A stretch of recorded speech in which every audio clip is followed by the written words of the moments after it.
Educate అయితే future లో రాజకీయాలు దెబ్బతింటాయి.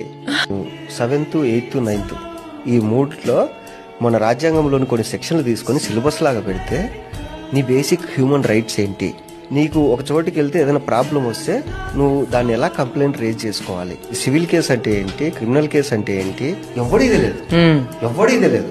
సింపుల్ ఏంటంటే మన దేశంలో నాకు బాగా కోపం వచ్చి దరిద్రం ఏంటంటే ఒక డ్రైవింగ్ లైసెన్స్ అప్లై చేసుకోవాలంటే నీకు ప్రాసెస్ ఎవరు చెప్పాడు కరెక్ట్ గా. బ్రోకర్ దగ్గరికి వెళ్తే వాడన్నా 3,000 అయితే అంటే వాడు చేసేస్తాడు. అవును. ఒకటి ఏదైనా నీకు ఆన్లైన్ లో ఒక వెబ్సైట్ లో నువ్వు చేసుకోవాలంటే తెలియదు, ఎక్కడికి పోవాలి, మీ సేవకి వెళ్ళిపోండి అంతే. నువ్వు బీటెక్ చదివి ఉంటావు, మీ సేవలో చేసేటోడు ఇంటర్ చదివి ఉంటాడు, నువ్వు వెళ్ళి వారితో పని చేయించుకుంటావు. తెలియదు నీకు. మన గవర్నమెంట్ ఏం చేసిందంటే జనాలు ఎడ్యుకేట్ అయితే ఫ్యూచర్ లో రాజకీయాలు దెబ్బతింటాయి కాబట్టి ఈ నా కొడుకులు రాజ్యాంగం అంటే ఎందుకు తెలియకూడదు, ఒక గవర్నమెంట్ ప్రాసెస్ ఏంటో తెలియకూడదు, ఇది తయారు